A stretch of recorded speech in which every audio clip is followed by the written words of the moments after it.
Isabel Rivera arrived in the town just as the first cold wind of autumn settled in. She was 6 months pregnant, carrying a suitcase in one hand and a folded death certificate in the other. No one greeted her. No neighbors waved. She rented the only place she could afford, a rotting cabin by the river. They told her it had been empty for over a year. She didn't ask why.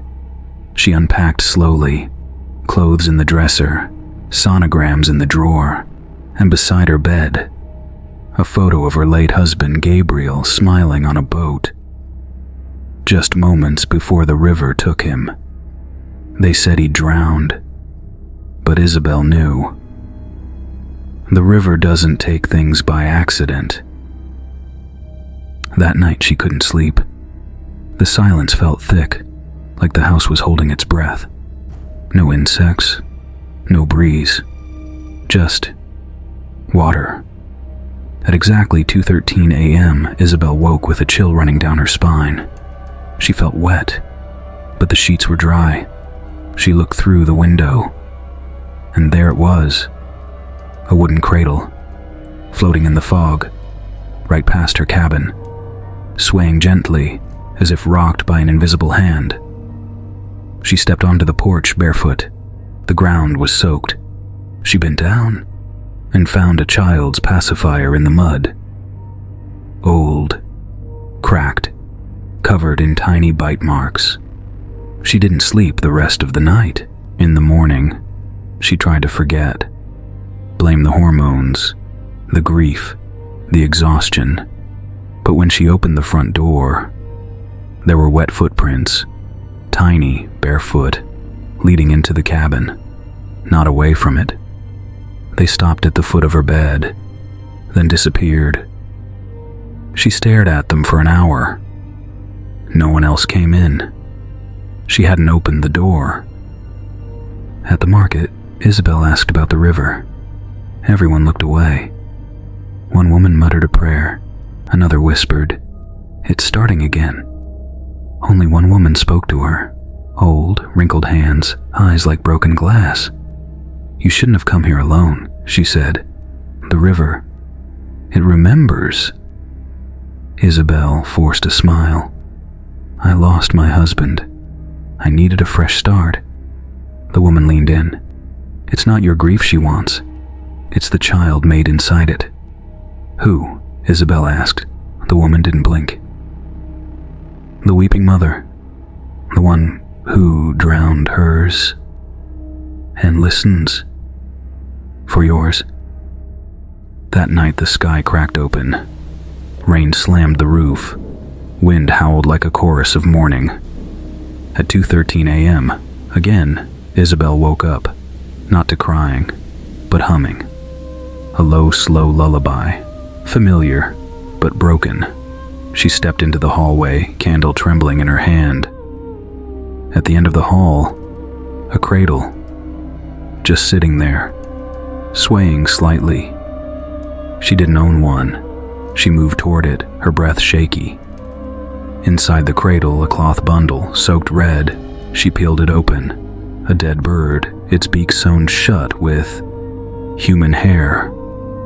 Then she saw a reflection behind her in the hallway mirror.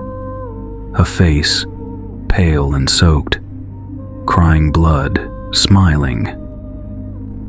Isabel went back to the old woman, a midwife once, now shunned. The woman was waiting. "She's found you," she said. "You screamed when your husband died, didn't you? She heard it." Isabel whispered. "What does she want?" The midwife looked down. "A trade." "For what?" "Your baby. For the one she lost. Or you. For the mother she became."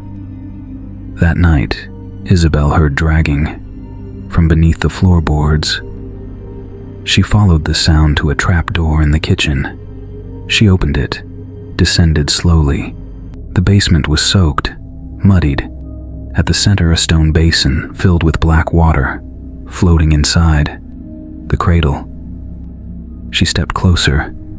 A hand burst from the water, grabbing her wrist.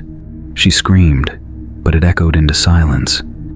From the basin, La Llorona rose, hair dripping, eyes rotted, mouth torn wide, but instead of a scream, she hummed that lullaby, the same one Isabel had heard in her dreams. And then she whispered, "You carry grief, not life. I want him back." Isabel tried to run. She packed what she could. But before she reached the door, she heard it, a cry. She turned. A child, soaking wet, sat on her porch, wrapped in torn blankets. Real, breathing, blue-lipped, but alive. She picked it up, and the house screamed. The walls cracked. Water poured from the ceiling. La Llorona stepped out of the shadows. "He was all I had," she sobbed. "You felt my pain. You called me with your grief." Isabel looked down. The baby blinked. It had her eyes, but it was smiling, with her husband's face. 2 weeks passed. The town whispered of a woman who now walked the river's edge every morning. She never spoke. She never cried. She only held the child close and hummed. And now, when the fog is heavy, when the river swells, they say you can hear two voices. One, low, grieving. The other, high, laughing. And sometimes they sing together. Emma ran. Isabel gave in. But someone else is coming, because not every ghost cries. Some scream.